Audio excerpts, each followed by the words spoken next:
जब मैं accountable government की बात करता हूं तो हमने अपनी रिस्पॉन्सिबिलिटी प्रधानमंत्री मोदी जी ने ली, गरीब कल्याण। अब ये गरीब कल्याण स्लोगन नहीं था। 70 साल से गरीबी हटाओ का नारा लेकर के हम नहीं चले रहे, हमने गरीब कल्याण करके दिखाया है।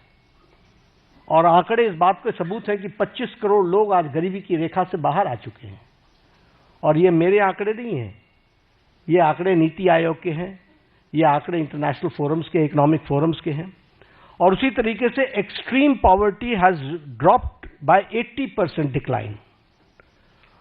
प्रधानमंत्री अन्न योजना, 80 करोड़ जनता को 5 किलो गेहूं या चावल देना, ये कोई छोटी घटना नहीं है।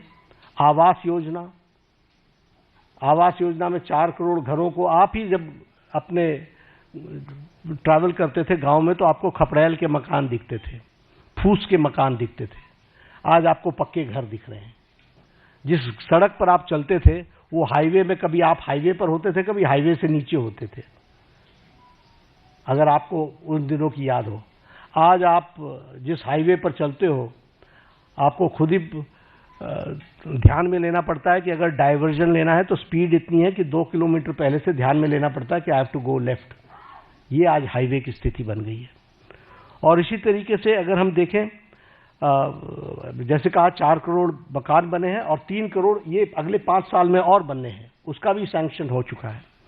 उसी तरीके से उज्ज्वला योजना, 100% इलेक्ट्रिफिकेशन, और 100% इलेक्ट्रिफिकेशन के साथ साथ जल जीवन मिशन, और जल जीवन मिशन में 364% हमारा घर का टैप कनेक्शन हम लोग दे पाए हैं।